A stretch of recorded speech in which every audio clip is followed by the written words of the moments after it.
Today I'm going to be reviewing The Legend of Zelda: The Breath of the Wild. It came out a few months ago and I really wanted to review this game and really let this game sit in my mind for a while so that I could really formulate this review without being in a certain frame of mind with all the hype surrounding the game and me being in hype mode, which I can attest to that. This is, before I begin, I just want to say, this is actually the second version of the review.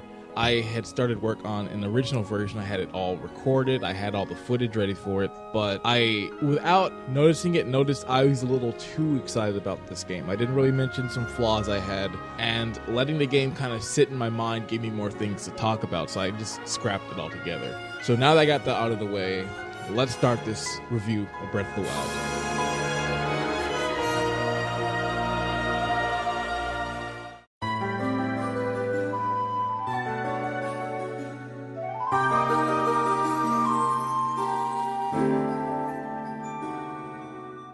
So this game does a lot of great things. Let me start off. This game is great. I loved this game. It's fantastic. I loved the direction they went in this game. They did a lot of really good things. But there's also some small things I think they could have put more work into. So to begin the review, I guess I'll start off with some of the smaller things, just talk about and get out of the way real quick. Now, the graphics of this game I thought were very well done. I loved the art style. I loved the look of it. The world looks very nice, and it kind of looks like a painting in some ways, but how they've done it, because it's not cel shaded, it has like a different style to it. But I really love the art style to this game, and it looks very nice, especially in 4K. I saw a version of the game in 4K. It looked beautiful, and I think it's gonna be one of these games where many years from now people will look back on it and say, wow, this game still looks very nice. Like Wind Waker still looks great, and I'd say Skyward Sword still looks pretty great. Something I've always said, art styles will always look better than pure graphics, because at a certain point they'll become outdated and won't look as great as they did back then. Another small thing to talk about, the performance. Now, I played this on the Wii U version, and throughout my 80 to 90 hours of playing the game, I did have a few frame drops here and there. Sometimes it's pretty small, sometimes pretty bad. It was really in areas where there's a lot of stuff going on.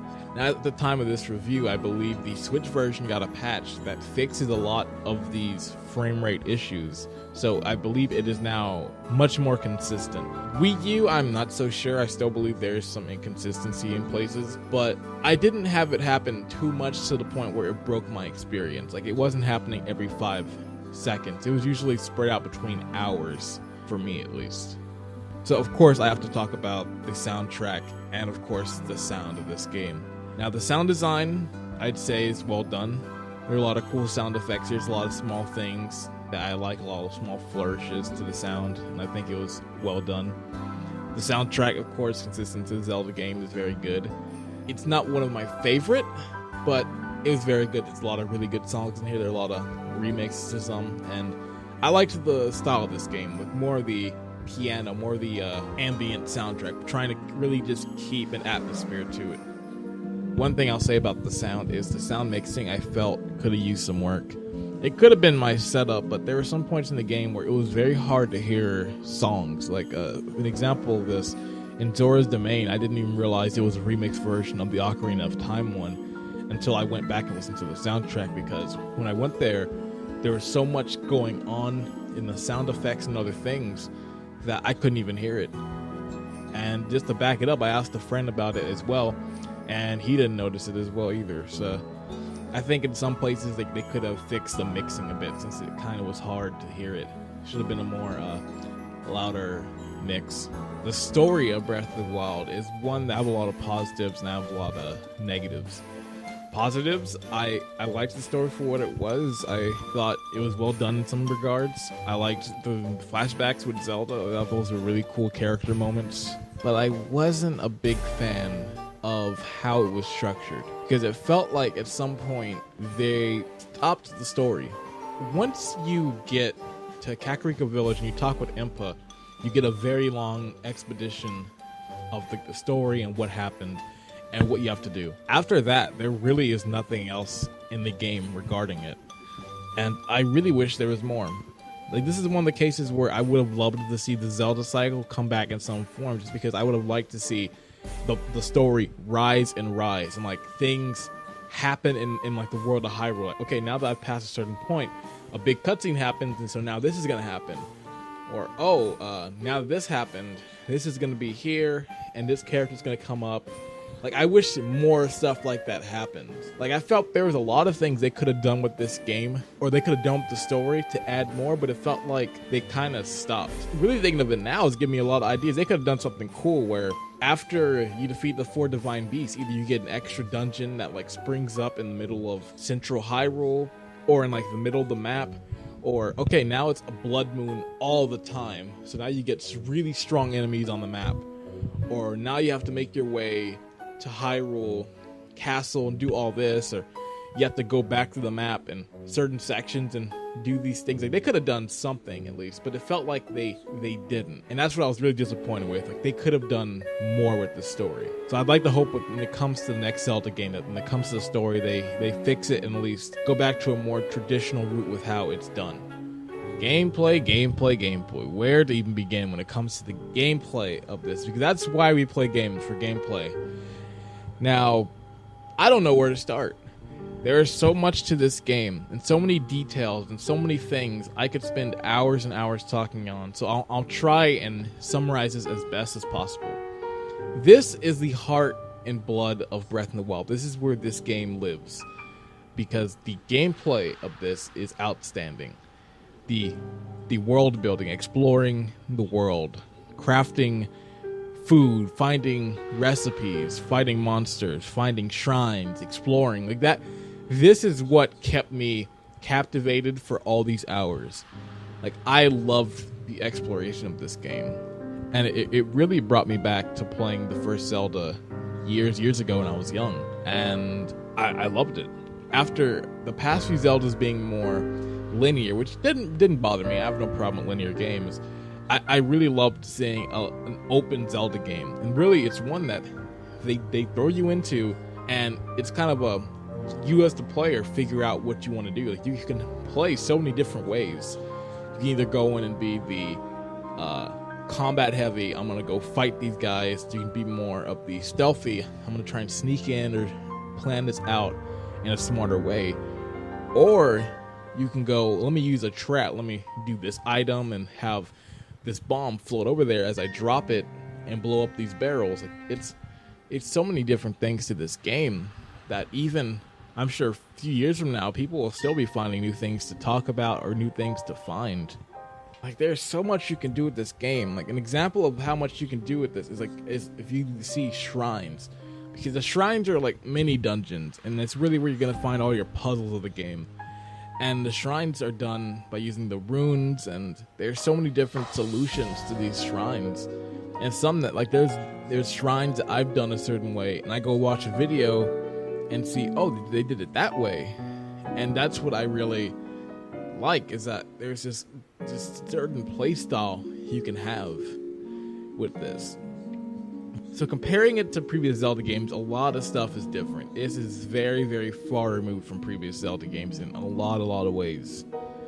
And in one regard, this are the dungeons. The dungeons, I think, are structured really nice. I like them, but I wish in some way that there was some form of items in the dungeons or something else. Like, that's one thing I was disappointed with this game, really, in this gameplay department, is that I wish there was more items, like Zelda items. Like, I wish there was a hook shot. I wish there were things like this, because they could have done some cool stuff with it. Like, okay, so now that you have this item, now you got the hook shot in this dungeon, you can go explore part of the map. So now you can explore this mountain that was hard to climb up.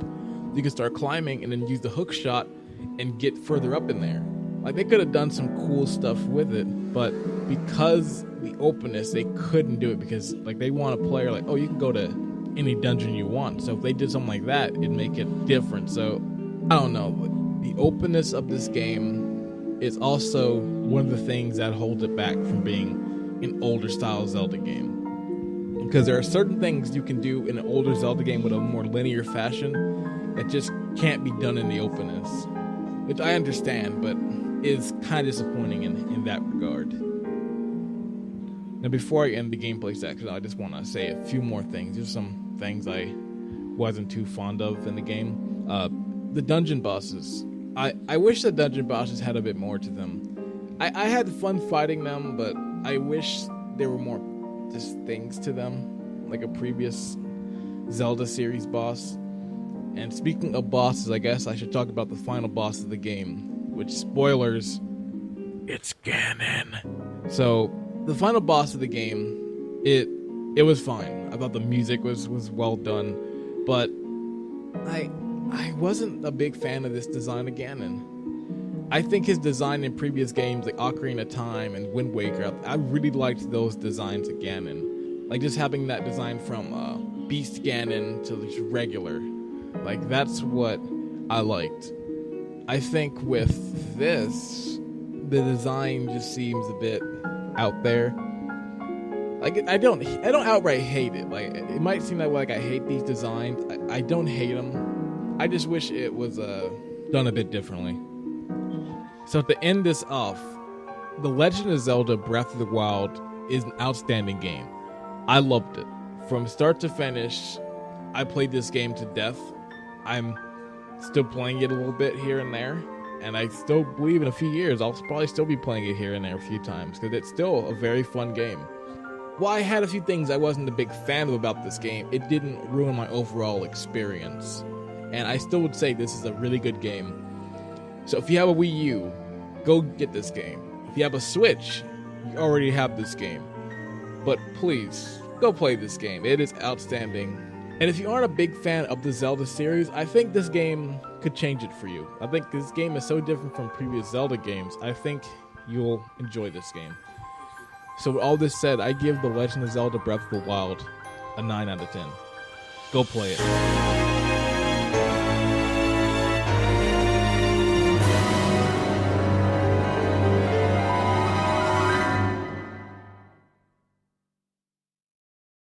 So that was my review of The Legend of Zelda Breath of the Wild. This review took a long time to make. Because that original version, like I mentioned in the beginning of the review, I did have a version originally that was like 40 minutes long, and I gave it a 10 out of 10, which I really sat on a while because I was really lazy in editing it. But it's a good thing I sat on it for a while, because my opinions of the game really did change a bit after I had time to stop, after I had time like not playing it, because I was like, okay, let me think about that, and I really started coming up with things like, okay, that could have probably used work, or I wish that was in there. And it's a good thing, because I wrote the review literally the hour after I beat the game. I started writing it, so the game was very fresh in my mind, but also I was in a certain hype mindset where I was like, oh man, this game is the best. Like, there's a clip I had, you can't see it anymore, I still have it, I don't know if I'll ever release it. There was a legit part of me that was like kind of tearing up once I beat the game. I was like, that game is beautiful.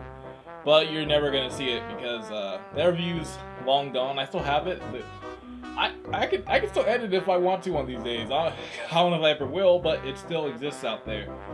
But I think this one turned out fine. It's way better than the original version, because it's a little too this game is the best game I've ever played in the past 20 years, which I did say. And like I said, still a great game. I love this game. It's Game of the Year material easily. But it does have flaws. So that's going to be the end of this little wrap-up. I hope you enjoyed the review. If you liked it, if you want to see more, consider subscribing, consider following. I'll be doing some more. I have a few more in mind, some new games, maybe some old ones. I might do throwback ones, because there's always some old games I can go back and review, because they definitely need some exposure. So that's it. Thanks for watching.